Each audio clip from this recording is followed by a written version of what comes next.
I'm Jess, and this is Jess of the North. I am in the kitchen.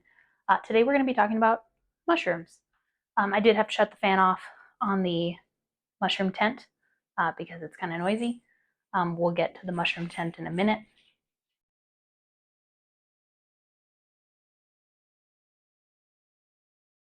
So about 4 months ago, I posted a video about trying mushrooms for the first time. And these are the result of the wine cap mushrooms that I put on the north side of the greenhouse. So some of them I've let go longer than they perhaps should have, and I'll show you what that looks like. I feel the need to preface this by saying I am not an expert. This is new to me, but I'm very excited because I honestly wasn't sure if waiting this long meant that it just didn't work, but I left it alone and it worked. So I was delighted. Today I am going to go through these, chop off the bits that need to return outside, and I'm going to cook these up tonight and I'm going to see how they taste. But in order for me to get a good representation of what the actual mushroom tastes like, I'm probably just going to be roasting them with oil, a little bit of salt and pepper. That tends to go a long way. This is a fairly sizable harvest, so I'm excited. I've been collecting throughout the week. 1 week's worth has given me these. I did forget my knife.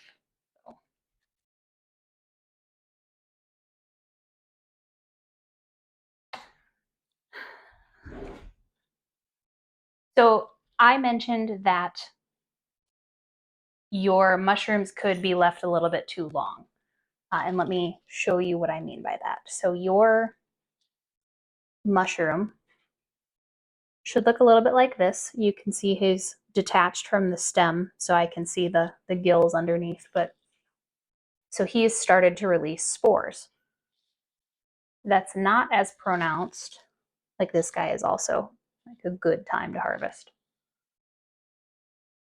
He's not as pronounced as like this guy, who's so tall that he busted his top. So this is considered too long. It should have been harvested earlier. However, I did double check. I did my own little search thing. I can harvest these for food, cook them. They might not be the prime flavor, but it's still food. So this is my bowl that I'll be putting the portions of this that are going to go back outside. I want to put them back by the rest of the mushrooms or potentially in my compost pile. Depends on how much I end up with. So I'll just be chopping the ends of these. I've already cut myself once today, so practice safe cutting techniques. I'm going to leave these tall guys for last. That went a little bit too long, and we're going to start with the ones that are at prime harvesting conditions. Today's a good day to be doing inside video if I'm able to, because like 30-degree gusts outside. The average is only like 18, so not terrible, but these guys are smaller in size, but you can see that they're fully expanded. So what this means is that these mushrooms have released their spores into the wood chips where I collected them from, and that starts the cycle over again. So they're continuing to inoculate and take over the wood chips on the north side of the greenhouse. So I'm excited to see how long they'll last through the season. I assume they have a temperature preference. I got the spore for these mushrooms, including the ones in the tent, from North Spore. And I've been pretty satisfied with how this works so far. I will probably just shift you over to the time lapse and get this taken care of. And then we'll go through the mushroom tent.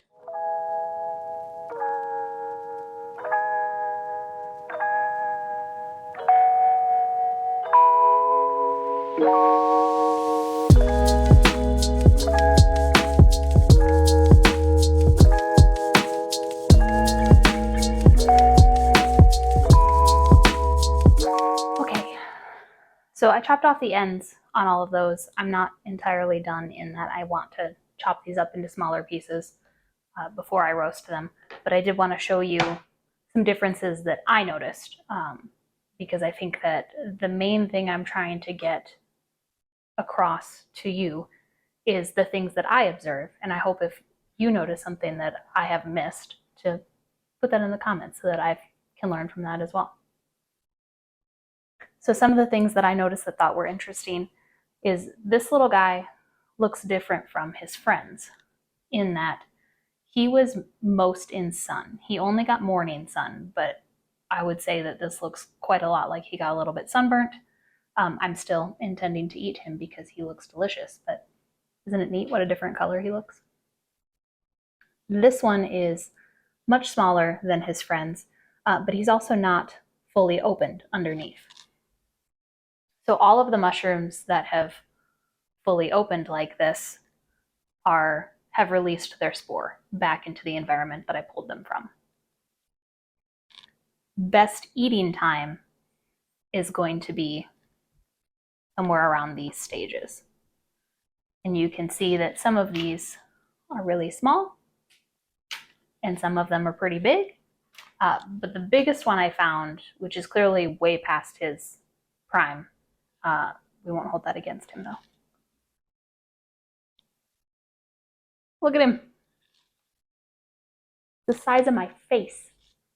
So he is completely hollowed out in the center. He is very done.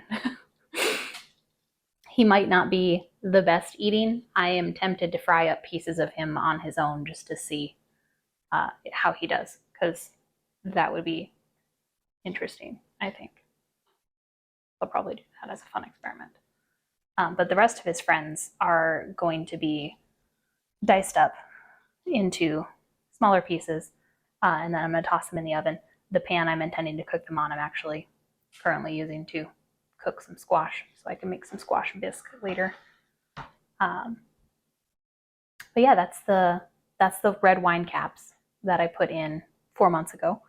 I never did end up finding the yellow oysters. I don't think I kept the straw in the garden beds moist enough for that to carry over. So learning opportunity, but the wood chip transition in the walkways, totally successful. I'm going to call this a win. So it was $30 for spawn. I had to make sure that the spawn would transfer to the correct type of medium I was putting it on. So wood chips. And then the red wine caps I selected to try outdoors because they said they were more versatile in being able to be outside and not necessarily having to have complete shade or like dappled shade, or they could handle a little bit more sun. And because it was behind the greenhouse, it's hit and miss. So yeah, I'm gonna dice these guys up some more, and then we'll go through the mushroom tent.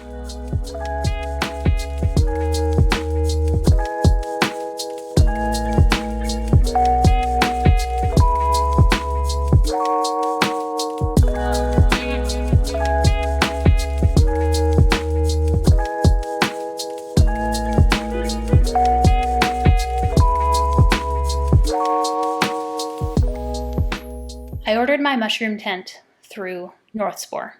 It's their boom room kit. Occasionally they'll run sales. You can find it under like the values bundle or something. But I tried 2 different types of mushrooms. The first kind I am trying is lion's mane. That needs a wood substrate. And the second kind I'm trying is an Italian oyster mushroom. It's supposed to be a little bit hardier than the other types of oyster mushrooms that they have. So I erred on the side of more spore mixed in with my substrate than not, because as a beginner mushroom grower, that's the better way to achieve success, at least from everything I've read. And this is the first week where I've noticed that the mycelium is taking over the substrate in the bag. About a week ago, this wood bag here was more wood than that white stuff in there. The white stuff is the mycelium, so that is good news. And then the same thing with the straw. So the straw was visibly more straw. So I have the bags sealed. They've got little vents up at the top. And I've got it at a high humidity environment because that is what the instructions said they were going to need in order to take over the substrate. So my basic level understanding, based off of the specifications listed on the site, is that these mushrooms need a high humidity environment for their first stage. And when they start to pin and make fruiting bodies, the mushrooms themselves, I'm going to cut openings in the sides of the bags, and the mushrooms are going to grow out the sides of the bags. So I'm waiting for them to sort of take over more of the bags that I have them in before I worry too much about opening the bags. That could be wrong. If you have experience growing mushrooms and you want to share that with me, that would be swell. So that's my understanding of mushrooms. I will keep you updated because I'm delighted the ones outside performed well, and that took 4 months. And I'm excited to see how long these guys take. I started them towards the end of October, so time is fluid. I started them towards the end of September. I think within the last week of September. Last 2 weeks of September. I'll look. But yeah, I'm excited to see some visual progress in the substrates that I have set up to show that they are, in fact, taking over. That means I'm doing something right. So that's good news. But that's it for mushrooms this time. Thanks for coming along with me, and I'll catch you next time. And I think do you mind? No. These are for me. And then I have an Italian. I'll let the dogs outside. We'll try again.